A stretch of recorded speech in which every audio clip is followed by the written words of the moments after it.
First unit जो इस communication skill का फोर्थ चैप्टर है, प्रिंसिपल्स ऑफ कम्युनिकेशन, यानी कम्युनिकेशन को इफेक्टिव बनाने के लिए क्या क्या प्रिंसिपल्स यूज होते हैं।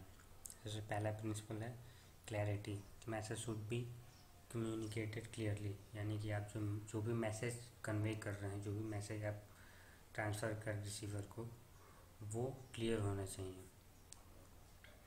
It should be worded in such a manner that the receiver understand the same meaning which the sender wants to convey. That means कि ये ऐसे वर्ड्स में होना चाहिए जिससे कि रिसीवर वही मीनिंग समझे उस मैसेज का जो कि सेंडर उसे समझाना चाहता है। That means क्लियर, आपका मैसेज जो है वो क्लियर होना चाहिए, सामने वाले को सिंपली समझ में आना चाहिए। नेक्स्ट प्रिंसिपल है attention. In order to make communication effective, the receiver's attention should be drawn towards message, यानी कि अगर आपको अपने मैसेज को इफ़ेक्टिव बनाना है तो फिर जो रिसीवर है उसका अटेंशन आपके मैसेज की तरफ होना चाहिए, तभी ही आपका जो मैसेज है, आपका जो कम्युनिकेशन है वो इफ़ेक्टिव होगा। अगर रिसीवर का अटेंशन कहीं और होगा तो फिर जो मैसेज आप ट्रांसफ़र कर रहे हैं वो उस तक कम्प्लीटली नहीं पहुंच पाएगा या उस मैसेज को कम्प्लीटली समझ नहीं पाएगा। इन दैट केस आपका जो कम्युनिकेशन है वो फ्रूटफुल नहीं होगा। नेक्स्ट प्रिंसिपल है फीडबैक। फीडबैक सेकेंड चैप्टर में पढ़ा था कि अगर आपको अपने कम्युनिकेशन को इफ़ेक्टिव बनाना है तो फीडबैक इम्पॉर्टेंट है उसके लिए, क्योंकि फीडबैक से हमें ये पता चलता है कि सामने वाले को मैसेज समझ आया या नहीं आया। अगर समझ में आया तो कितना पार्ट समझ में आया। फीडबैक से फिर हम ट्रैक भी कर सकते हैं कि क्या प्रोग्रेस है हमारे वर्क का। इनफॉर्मेलिटी, यहाँ पे इनफॉर्मेलिटी का मतलब है इनफॉर्मल कम्युनिकेशन। जो कम्युनिकेशन है वो दो तरह का होता है, formal and informal. Formal communication जो है वो आपका बिजनेस ऑर्गेनाइजेशन या किसी भी टाइप के ऑर्गेनाइजेशन में यूज किया जाता है, और जो इनफॉर्मल कम्युनिकेशन है वो जैसे हम फ्रेंड्स के बीच बात करते हैं आपस में, या फिर गॉसिप कह लो, तो उस टाइप का जो कम्युनिकेशन होता है उसे कहते हैं इनफॉर्मल। कभी कभी ऐसा होता है कि जो फॉर्मल कम्युनिकेशन है वो may not achieve the anticipated result, वो हम जो रिज़ल्ट हमने जो सोचा है वो अचीव नहीं कर पाता है। तो उस केस में क्या किया जाता है उस सिचुएशन में कि जो मैसेज है उसको इनफॉर्मली एज ए फ्रेंड, जैसे फ्रेंड या गॉसिप जैसे ट्रांसफ़र होता है, उस तरीके से हम उस मैसेज को कन्वे करते हैं या ट्रांसफ़र करते हैं।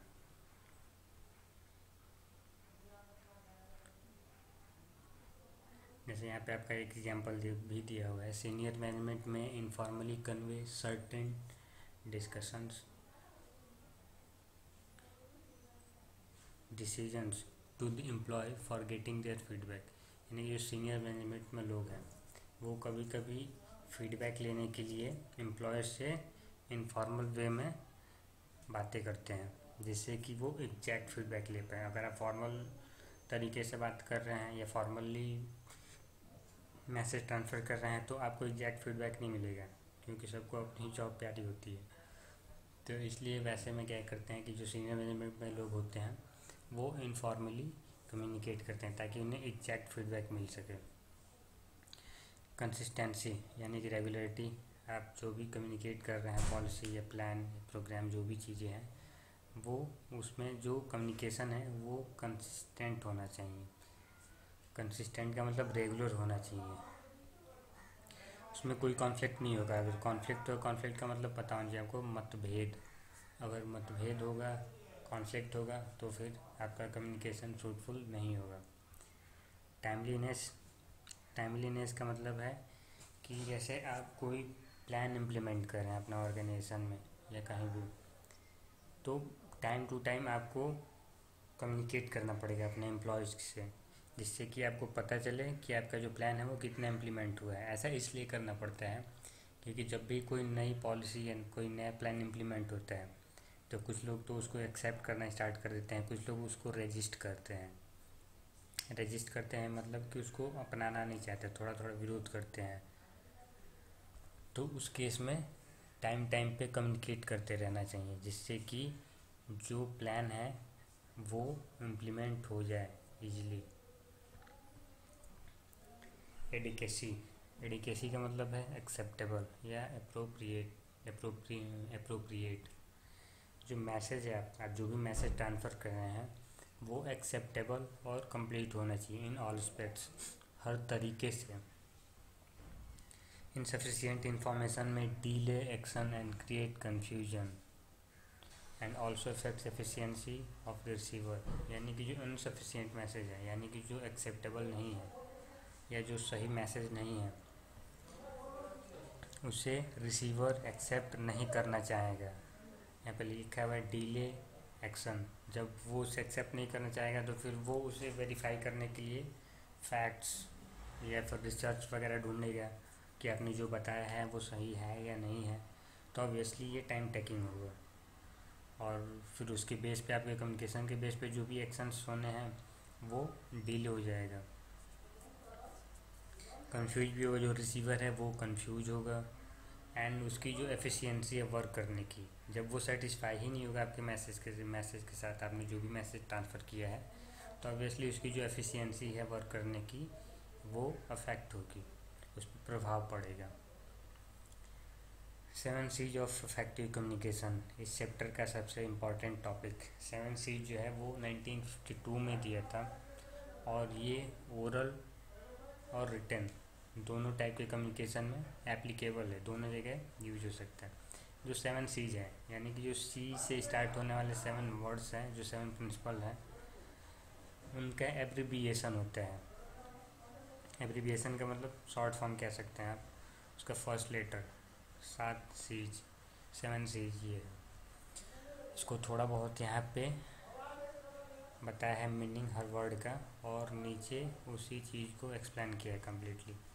तो पहले ये हम थोड़ा बहुत जो इन्फो दिया है ये देख लेते हैं। Clear, be clear with your message, keep it simple. यानी कि आप जो भी मैसेज ट्रांसफ़र कर रहे हैं वो क्लियर होना चाहिए और सिंपल होना चाहिए। Complete, must convey all the facts required by the receiver. यानी कि जो भी आप मैसेज ट्रांसफ़र कर रहे हैं उसको सपोर्ट करने के लिए आपको उससे रिलेटेड जो फैक्ट्स हैं वो भी आपको कम्प्लीटली रिसीवर को देना पड़ेगा, जिससे कि वो उस मैसेज को एक्सेप्ट कर सके। कंसाइज का मतलब ब्रीफ, शॉर्ट, संक्षिप्त में जैसे आप कहते हैं हिंदी में। List possible words is saves time for sender and receiver. यहाँ पर सेंडर एंड रिसीवर, कम से कम वर्ड्स में पॉसिबल, यहाँ पे लिखे पॉसिबल। ऐसा नहीं कि अब कम से कम का मतलब 2 वर्ड्स में आपने मैसेज को तक ख़त्म कर दिया और सामने वाले को समझ ही नहीं आया। यहाँ पर इसीलिए लिखा है लिस्ट पॉसिबल, यानी कि जितने कम वर्ड्स में पॉसिबल हो कि यूजर आपके मैसेज को समझ जाएगा वो आप फॉलो करेंगे, यानी कि उतने आप ब्रीफ रखेंगे, संक्षिप्त रखेंगे अपने मैसेज को। Coherent, meaningful, should relate to the topic, यानी कि टॉपिक से मिलता है, टॉपिक पे ही आप जब भी आप मैसेज ट्रांसफ़र करेंगे तो टॉपिक से रिलेटेड आपका मैसेज होना चाहिए, मीनिंगफुल होना चाहिए। यानी कि टॉपिक कुछ और है और आप बहक कहीं और गए हैं, तो फिर वहाँ पे आपका कम्युनिकेशन इफेक्टिव नहीं होगा। Correct, accurate facts and figures, proper use of grammar, spelling and language. यानी कि जब भी आप मैसेज ट्रांसफ़र करेंगे तो ये ध्यान रखेंगे कि आपका जो लैंग्वेज है, स्पेलिंग वगैरह है या ग्रामर है, वो आपका करेक्ट होना चाहिए। Concrete, B definite and specific, not wagyu. यानी कि इनडेफिनेट नहीं होना चाहिए। कंक्रीट का मतलब होता है वैसे सॉलिड, आपका जो मैसेज है वो सॉलिड होना चाहिए। जैसे लोग कभी कभी कहते हैं क्या सॉलिड बात कही है तो उस टाइप का सॉलिड होना चाहिए आपका मैसेज, जिससे कि सामने वाला उसको बिना झिझके एक्सेप्ट कर सके। Courtesy, think about the receiver, there view point and be respectful. यानी कि जो रिसीवर है वो किस टाइप का है, किस बैकग्राउंड का है, उसका पॉइंट ऑफ व्यू क्या है, व्यू पॉइंट उसका क्या है, वो आपके माइंड में हमेशा होना चाहिए, तभी जाके आप मैसेज ट्रांसफ़र कर पाएंगे उस रिसीवर के अकॉर्डिंग। एंड आपको रिस्पेक्टफुल भी रहना है, ये चीज़ सबसे इम्पॉर्टेंट है। नहीं तो सामने वाले अगर आप सामने वाले से बदतमीजी करते हैं फिर उसके से आपको पता है। कंप्लीटनेस, फर्स्ट पॉइंट 7 का the message must be complete and must be based on facts, यानी कि आपका जो मैसेज है वो कंप्लीट होना चाहिए और फैक्ट्स पे बेस्ड होना चाहिए।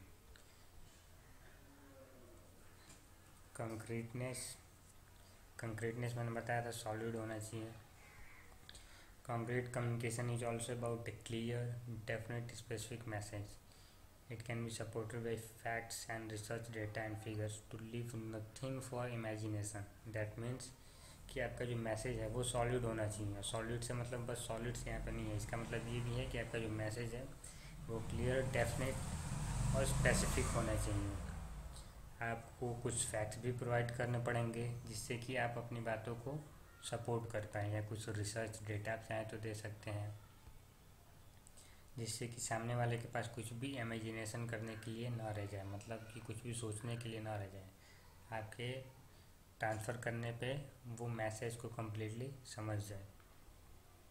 Courtesy, politeness, it is important to approach the audience in a friendly and courteous manner. यानी कि जब भी आप रिसीवर को या ऑडियंस को कुछ मैसेज ट्रांसफ़र कर रहे हैं तो इस बात का ध्यान रखेंगे कि आप फ्रेंडली बिहेव करेंगे। Use the words that shows respect for the receiver, ऐसे वर्ड्स यूज करेंगे जिससे कि सामने वाले को लगे कि आप उसकी रिस्पेक्ट कर रहे हैं। करेक्टनेस मैंने एक्सप्लेन ही कर दिया था कि आप जो भी लैंग्वेज यूज़ कर रहे हैं, जो भी ग्रामर या स्पेलिंग वगैरह यूज़ कर रहे हैं वो करेक्ट होना चाहिए। इससे रिसीवर को ये लगता है कि आप बातों को सीरियसली ले रहे हैं। अगर आप गलत बोलेंगे तो फिर जो रिसीवर है उससे लगेगा कि आप बातों को सीरियसली नहीं ले रहे हैं, मजाक टाइप, तो फिर वो भी आपकी बातों को, वो भी आपके मैसेज को सीरियसली नहीं लेगा। Clarity, keep the message simple, यानी कि आपका जो मैसेज है वो सिंपल होना चाहिए। Arguable language is absolutely prohibited, ऐसा कोई भी लैंग्वेज यूज नहीं करेंगे जिससे कि सामने वाला उस बात पे आर्ग्यू कर सके। क्लीशे एक्सप्रेशंस, यानी कि जो टैग बेस्ड या फ्रेज बेस्ड एक्सप्रेशंस होते हैं वो भी आप कोशिश करेंगे कि यूज ना करें। कोशिश क्या, प्रोहिबिटेड है, सख्त मना है। कोहेरेंट यानी कि logical, in order to communicate well it is important to relate the audience and the topic, यानी कि जो ऑडियंस है और आपका जो टॉपिक है वो रिलेट होना चाहिए, वो मैच होना चाहिए। यानी कि अगर आपकी ऑडियंस किसी और बैकग्राउंड के है और आपका जो टॉपिक है वो किसी और बैकग्राउंड का है, जैसे कि अगर आपका जो ऑडियंस है वो टेक्निकल डिपार्टमेंट से और आप उनके साथ नॉन टेक्निकल कम्युनिकेशन कर रहे हैं तो फिर सामने वाले को कोई भी इंटरेस्ट नहीं होगा। या सामने वाला अगर नॉन टेक्निकल है और टेक्निकल आप चीज़ें डिस्कस कर रहे हैं तो उस केस में भी सामने वाले को कोई भी इंटरेस्ट नहीं होगा मैसेज में। Conciseness, a message is clear if the scenario is consistent without any inconsistency and facts are mentioned। Message clear तभी होगा जब आपका मैसेज जो है वो कंसिस्टेंट हो, उसमें किसी भी टाइप का इनकन्सिस्टेंसी नहीं होना चाहिए। ये आपका 4th चैप्टर क्लास टॉपिक है, जो आपका 5th चैप्टर है। उसमें बेसिक राइटिंग स्किल्स दिया है, जैसे कि आपका फ्रेज, क्लॉज, सेंटेंस क्या होता है, types of sentences, basic grammar है जो कि आप इस टाइम रेगुलर पढ़ रहे हैं। डेडिकेटेड आपके लिए क्लास चल रही है ग्रामर के लिए। तो ये जो चैप्टर है ये हम स्किप कर जाएंगे और इसके साथ ही आपका जो फर्स्ट यूनिट है कम्युनिकेशन स्किल वो भी एंड होता है। अब नेक्स्ट यूनिट पढ़ेंगे हम नेक्स्ट क्लास से।